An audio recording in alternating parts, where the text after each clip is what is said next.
Society News. My name is Paul Lathrop. I'm no, I'm not. I am the owner of the founder of the Self-Defense Radio Network. Let's get things absolutely straight here. I'm going to be doing that for a while. I mean, when you do things for 3 to 4 years, you get stuck in a pattern of doing them. Joining me today, longtime cohort in crime and good friend Rob Morse. Rob, of course, is with me most Monday nights on the Polite Society podcast, unless he's underwater somewhere. And then also he has his own self-defense gun stories and the Slow Facts blog, which he's had since the beginning of time. Rob has been doing the Slow Facts. How long have you been doing Slow Facts, man? It's been what? It's been a decade. Oh, more than that, because I've been doing you were doing it when I started Polite Society, which is how I met you down at Gun Rights Policy Conference. Yeah, we both started. I think I started about the same time you did. Oh, okay. All right. Well, Rob's joining me today. We've got a lot of news to discuss. And Rob, I want to start out with Washington State. A poll came out that might be particularly significant in the Washington State governor's race. Former King County Sheriff and former 7-term Congressman Dave Reichert is running as a Republican in a state that hasn't elected a Republican in nearly 4 decades. The recent Rasmussen survey suggests Democrats are in trouble on the crime issue in the Evergreen State, and there is much to be troubled about. The congressman's website says Washington has become a haven for crime, drugs, homelessness, human trafficking, and other serious problems. Murders and armed robberies are up, carjackings are up, and domestic violence continues to rise. Even in a blue state, concealed carry permits are rising from their current level of almost 700,000. Even liberals in a blue state are alarmed at the growing violent crime, which many believe is a result of policies pushed by Democrat politicians. And according to this Rasmussen survey, 66% of Republicans believe the issue of crime will be very important in the 2024 election, as do 42% of Democrats and 49% of voters not affiliated with either party. 83% believe crime will be an important issue. That's, I believe, an aggregate. 83% overall of people believe crime will be an important issue in the 2024 presidential campaign. It's starting to sound to me like when they put that in the aggregate for nationally. I'm starting to see, Rob, like it seemed to me, and I could be a little Pollyannish here, but I think we could run Ed the Horse, Mr. Ed the Horse against Joe Biden, and Mr. Ed would win in a landslide. They tried that in Pennsylvania. He wears a sweatshirt now. Oh, sorry. That's a brain injury. Well, Democrats do have a problem. They said, this makes a great press release. Let's run with it. Despite reading history and saying, man, we tried that before. It failed like a mess. It stinks when you actually try it. So now they've got a bunch of, look, if someone said, look, we're the new Democrats who threw away all the things that didn't work, but we still like to be your friend and have your vote, I think they might win. But if you're tied to all those fixed beliefs that have failed, one of which is, oh, yeah, no, criminals, there's no such thing. They're just people down on their luck. They need sympathy. You know, one thing our society eventually will have to hash out. And I hope politicians will talk about it because we need to have this discussion. The notion that drugs and taking them was a victimless crime, I understand where that came from in the 60s and early 70s. Our experiences said anything but. Now, go ahead. We had a perception that everybody coming across our border was here just to work. Mm-hmm. We got to have those discussions.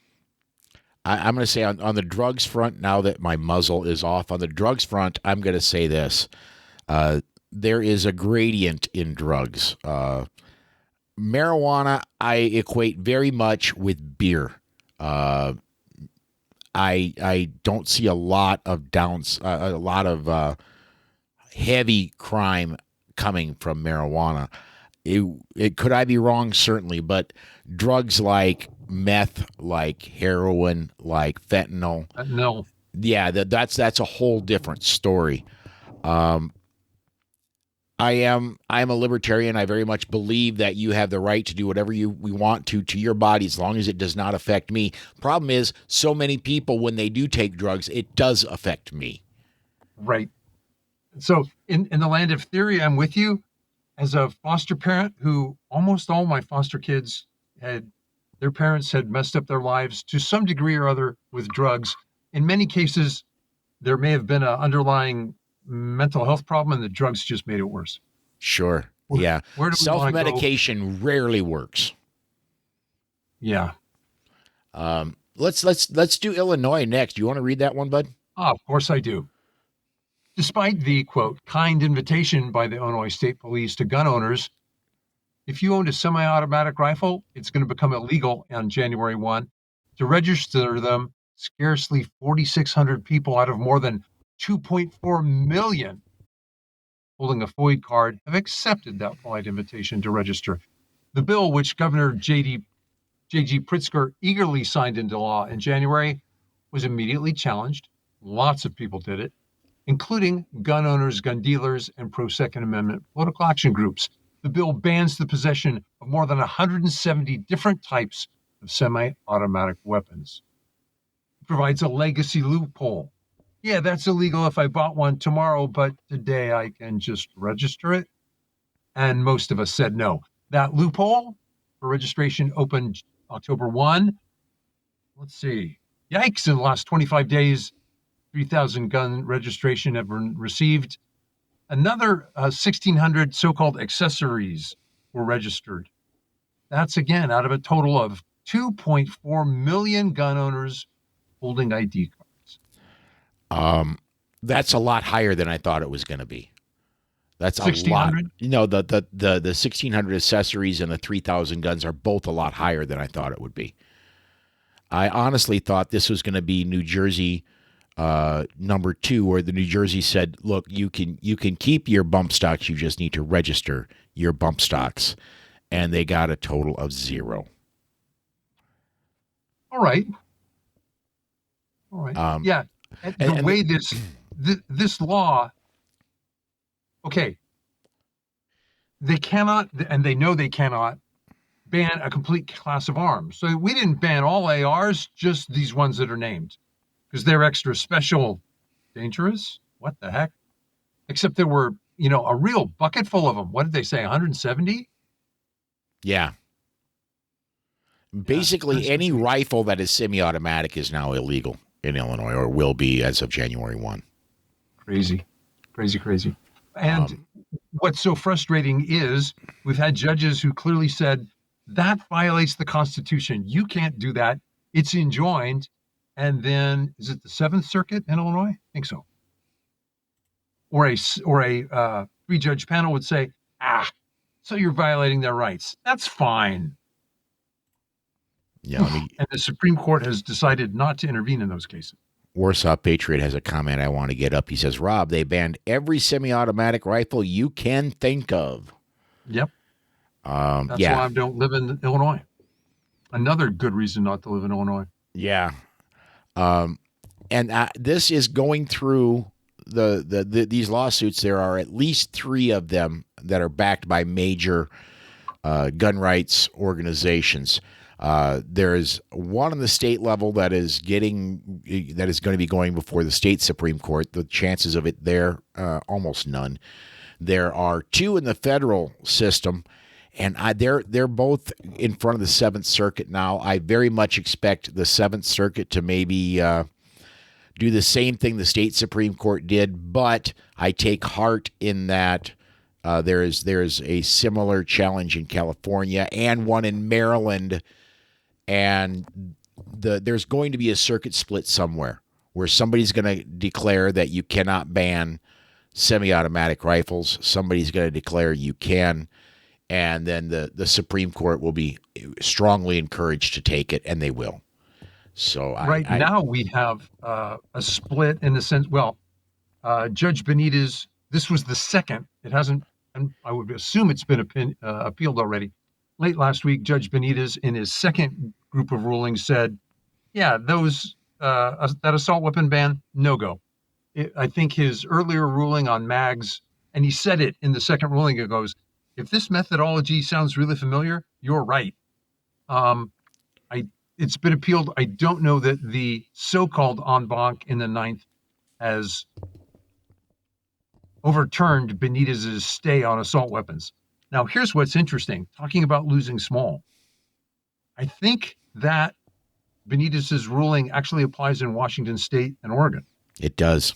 As long as the Ninth Circuit does not take it up en banc, and then the appeal had. You're right. The appeal was filed Thursday night. Okay. And if the en banc and there's I don't know if this is going to. I know the original ruling about the magazines is going directly to the 11-member en banc panel. I do not know whether the assault rifle ban is going directly to an en banc panel. It'll be a 3-judge panel first. And Warsaw Patriot, man, he's on fire tonight. Let me get this one up. Hey, Paul, can you flip me? Yes, sir. He says, Benitez even mentioned the Illinois case with the strike down on the California assault weapon ban. Yeah.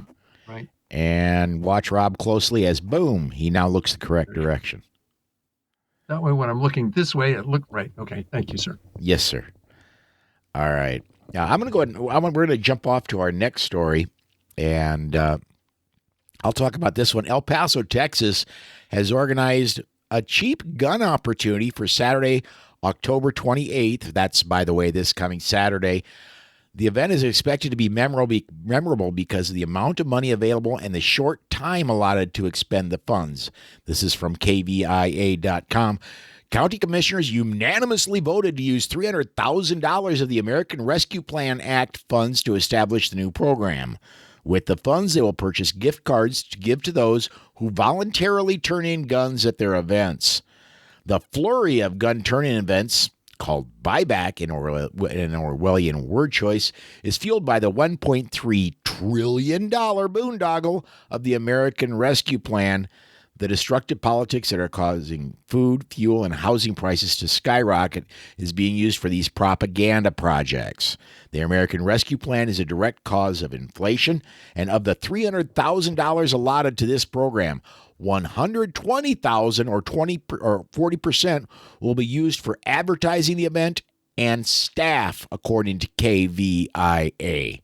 One thing they cannot do is they cannot stop people from going just outside the buyback, and I'm using air quotes there, and saying, well, that's a nice Sturmgewehr. Rather than getting $100 for that Sturmgewehr, maybe we should give you, I don't know, $15,000, $20,000 for it, and rescuing collector guns, and let's be honest, and rescuing, there are guns that deserve rescue. The junk gun that doesn't work, yeah, let it go. But good firearms that maybe have collector value or even have just regular self-defense value do not deserve to go for a $50 gift card to Walmart or wherever they're buying their gift cards from this week. And I love it that there will be gun owners there going, let me see what you got. They'll offer you 100. I might offer you 150. What you got? Yeah. And there were police that tried to hassle gun buyers. And these guys are smart enough to look back and say, officer, I'm about to start recording this exchange. If I've broken a law, arrest me. Other than that, I don't want to talk to you. Leave me alone. Let me get my 2 comments in here real quick. CNT Designs and Arms says, can the government buy back things they never owned unless they think they own the people that own the items? Yeah, ka-ching, you win. And let's see here. I get 3 more in here rapid fire because we're getting a lot of comments on this topic. What's the over-under on the 3D printed auto sears on this buyback? Ooh. You know, Rob, we did have, this has been a couple of years ago. We had a guy that when they had a buyback, just put his 3D printers into overdrive and walked away with several $1,000s worth of, I think these were Visa cards, Visa prepaid cards. Okay. So I think that Were they was the okay? So what he's saying is, hi, the ATF calls this a machine gun. yeah, Will you pay me for a machine gun? Gotcha. Yeah. I guess the force reset trigger would be the same. yeah. Um, and let me get this one up, and there we go. Even in the gun, even in the gun community, and Warsaw Patriot updated. He said that was a typo. It's even in gun states, there's always division. Well, keep in mind, this is El Paso. This is not exactly. This is kind of the liberal area of the state. That and Uh, Austin. yeah, it's large enough to have a liberal city council. Uh, what do you think in Warsaw Patriot? Where do you think there's division within? Oh, you mean just across Texas in the sense that it's not politically monolithic? True that. Yeah. All right, let's see here. Let me go back here, and you want to We want talk to go to? to ATF. Yeah, let's do that one.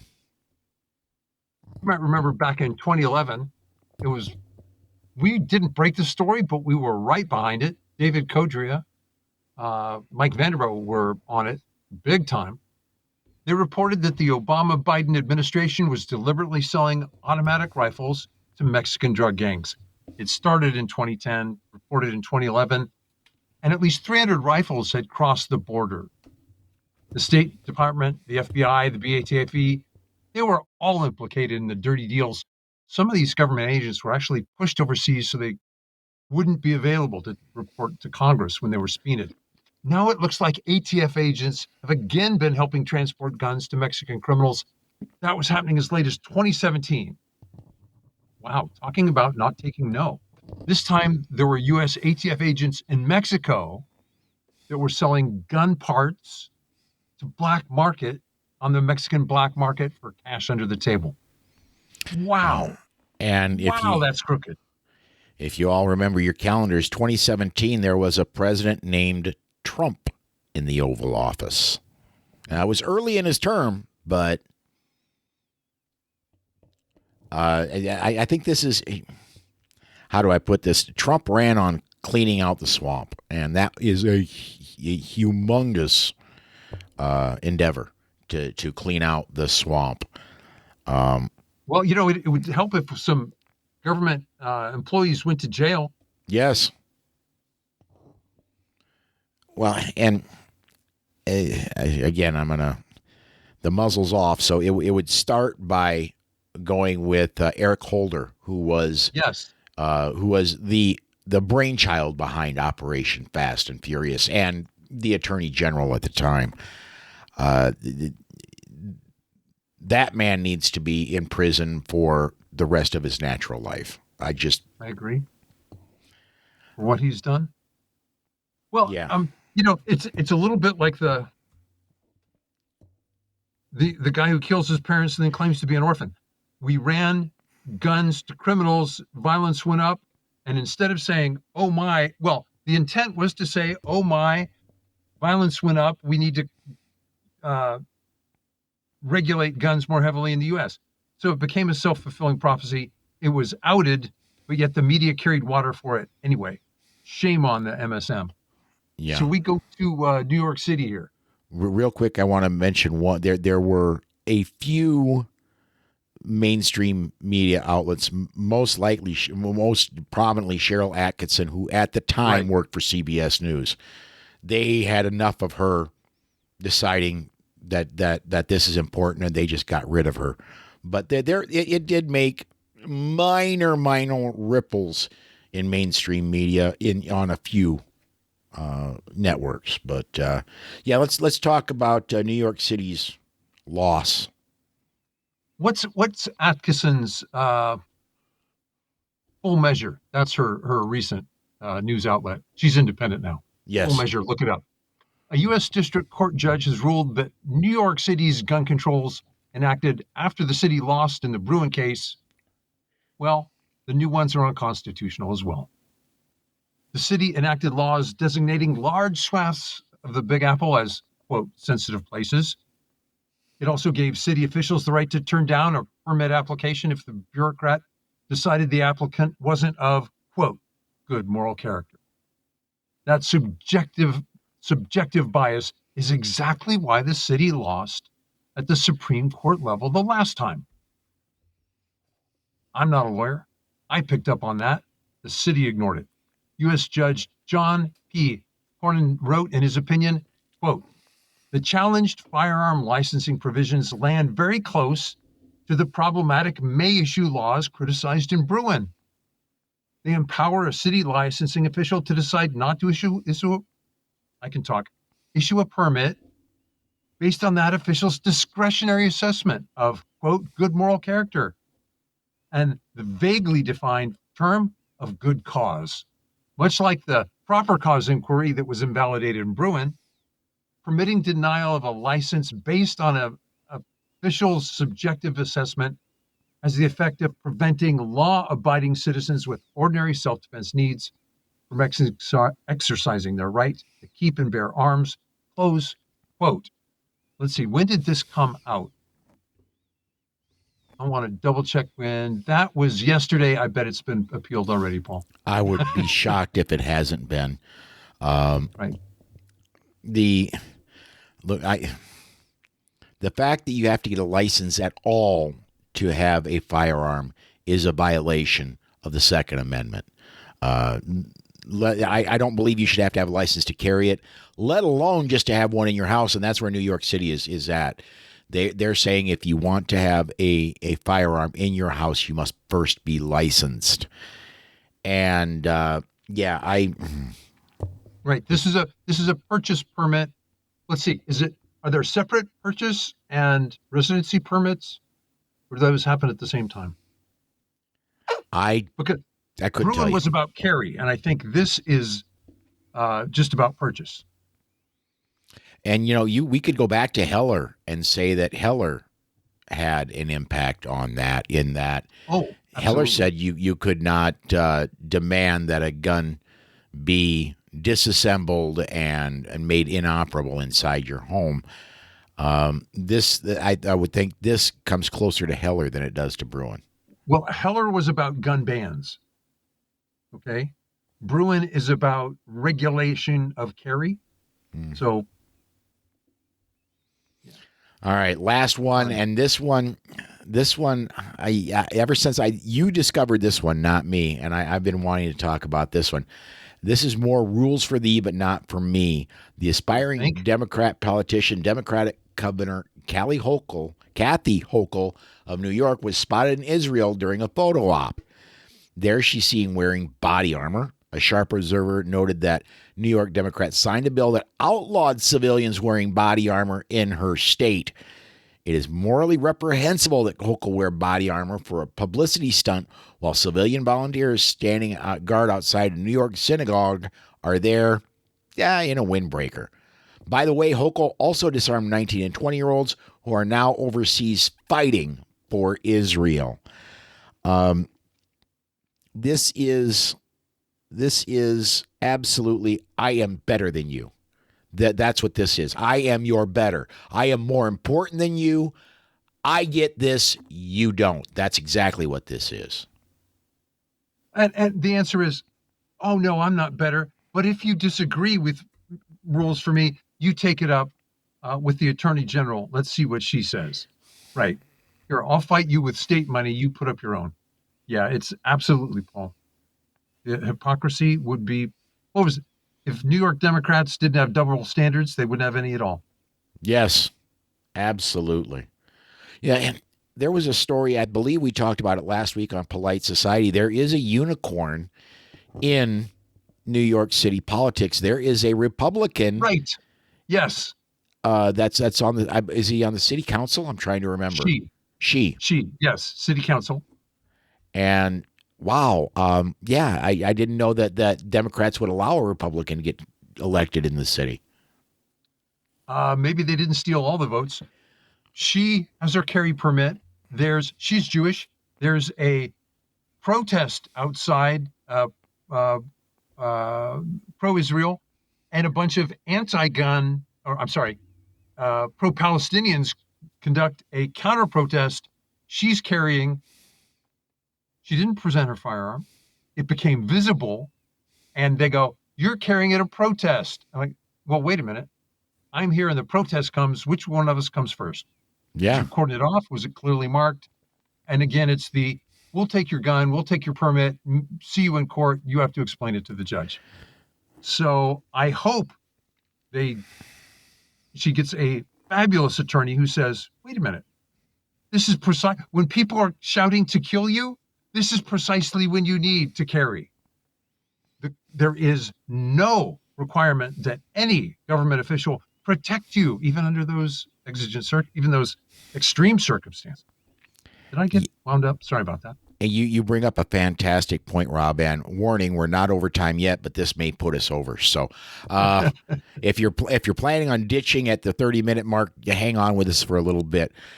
There's been a video that has, in the last 2 days, come to my attention in Minneapolis, where I'm going to say an older gentleman, older than us, looks like he's probably in his late 60s, early 70s.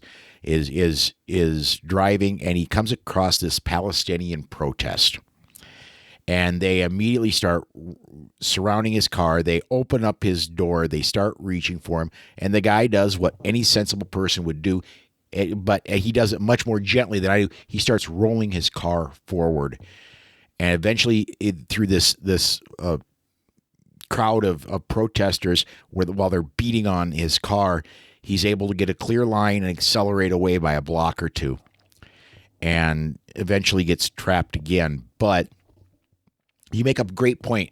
At what point any sane person is going to avoid a protest? What if the protest comes to you, like it did with this gentleman? I believe he's safe, but everybody on the protesters' side is saying he needs to be charged with crimes for driving away. He's supposed to, honestly, I believe they're saying he's supposed to give up his life for their political statement. He was remarkably restrained. Because if you step in front of me with sticks, if you touch my car, I'm going to probably just put my pedal all the way. Now, here's where it's interesting. I think you can hit my car. As soon as you hit the glass, I think that is considered a threat. And then your right foot can hit the floor. Yeah, and I was a professional driver for 20 years. I know exactly where the wheels are on my vehicle. I would be looking to make sure that my vehicle stops the threat of anybody who is threatening me or anybody and the people in my vehicle. Right. Same as I don't ever want to draw my gun for real for its intended purpose. I don't ever want to have to do that. But if I do, I'll be looking to stop the threat. If I have to use my car as an escape tool and also possibly an offensive tool, I'll be looking to stop the threat the same way. It is such a weird world where people think, oh yeah, we have a protest. We can stop traffic and beat on people's cars. I'm going, wow, y'all haven't been down in the South much, have you? Because that'll get you killed. Please don't do that. All right, man. Well, we are, as I predicted, we're a little bit over time. But before we go, man, tell us about Self-Defense Gun Stories. Tell us about the Slow Facts blog and anything else you want to plug, man. All right. I have my own show. You can come listen to me on Self-Defense Gun Stories. Little snack food of a podcast. 20 minutes once a week. I'm on the Polite Society podcast with Paul. We run an hour and a half. On a good night. My written articles are at the slowfacts.wordpress.com. From there, they're picked up at Clash Daily and sometimes at OpsLens. Paul, we always have something to talk about. It's been a pleasure. Absolutely. You're going to be out in 2 weeks, but we'll see you back here in 4 weeks when we do this again, man. Yes, indeed. See you then. All right. Thanks again, Rob. Everybody, thank you for watching. Podcast listeners, thank you for listening. Please do consider joining us Wednesday, Friday, and Saturday nights, Wednesday, Friday, and Sunday nights, 7 p.m. Central Time, when we do go through the news of the day on Wednesdays and the news of the week on Sundays. Thanks again, everybody, and we will see you next time.